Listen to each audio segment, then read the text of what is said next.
বিগত দিনে আওয়ামী লীগ ইফতার মাহফিলের আয়োজন করে শুধু তারা ইফতার খেত। ভিন্ন মতাদর্শের কাউকে বা সাধারণ অসহায় শ্রেণীর মানুষদের ইফতার খাবারের সুযোগ দিত না বলে মন্তব্য করেছেন গাজীপুর মহানগর বিএনপির সাধারণ সম্পাদক এম মঞ্জুরুল করিম রনি। রবিবার তারেক রহমানের নির্দেশনায় মঞ্জুরুল করিম রনির আয়োজনে গাছা থানা বিএনপির সার্বিক সহযোগিতায় অসহায় গরিব দুস্থ শ্রমজীবী ও সুবিধা বঞ্চিত ভাসমান মানুষদের জন্য আয়োজিত ইফতার মাহফিলের আলোচনা সভায় এসব কথা বলেন তিনি।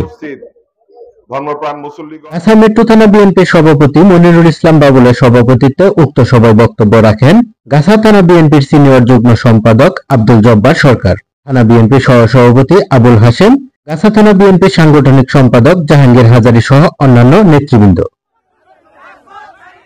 সিনিয়র সহসভাপতি এস এম নাইমের সঞ্চালনায় উপস্থিত ছিলেন সাবেক বিএনপি নেতা কামাল উদ্দিন, থানা বিএনপির যুগ্ম সম্পাদক শফিকুল ইসলাম খান, মহানগর ছাত্রদলের সভাপতি শুক্কুর ও সম্পাদক মিরন, থানা যুবদল যুগ্ম আহ্বায়ক আব্দুস সালাম, থানা স্বেচ্ছাসেবক দলের আহ্বায়ক ইমতিয়াজ মোস্তফা খান তুষার, ৩৭ নং ওয়ার্ড বিএনপির সাধারণ সম্পাদক আওয়াল সরকার সহ স্থানীয় নেতৃবৃন্দ।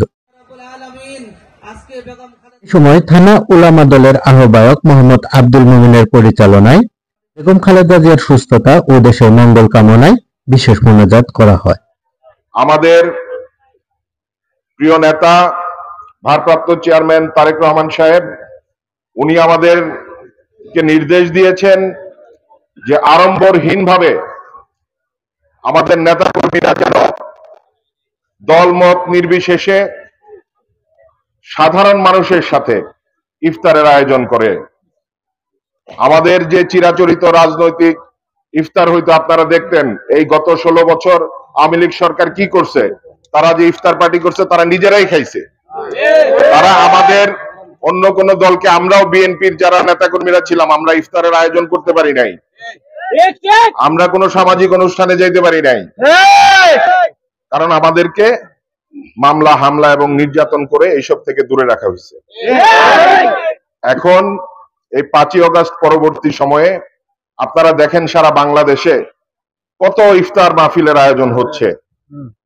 শুধু বিএনপি না, অনেকেই করছে, অনেকে ব্যক্তিগত পর্যায়ে করছে, অন্যান্য দল করছে, কিন্তু এই স্বাধীনতাটা কিন্তু কারো ছিল না বিগত সময়ে।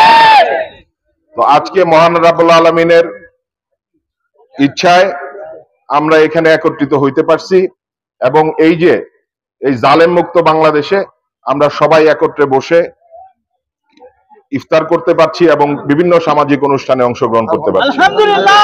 সেই জন্য আমরা মহান আল্লাহ তাআলার দরবারে শুকরিয়া আদায় করি। এটা আমাদের উদ্দেশ্যটা কি এই ধরনের এই কার্যক্রমের? কারণ আমরা চাই যে আমাদের সাধারণ মানুষগুলা যারা আমাদের সুবিধা বঞ্চিত, এখানে আপনারা জানেন যে বিশেষ করে এই গাছা এলাকায় দ্রব্যমূল্যের ঊর্ধ্বগতির কারণে এখানে শ্রমিক ভাইয়েরা থাকেন অনেক, তো এখানে মিল ফ্যাক্টরি অনেক আছে।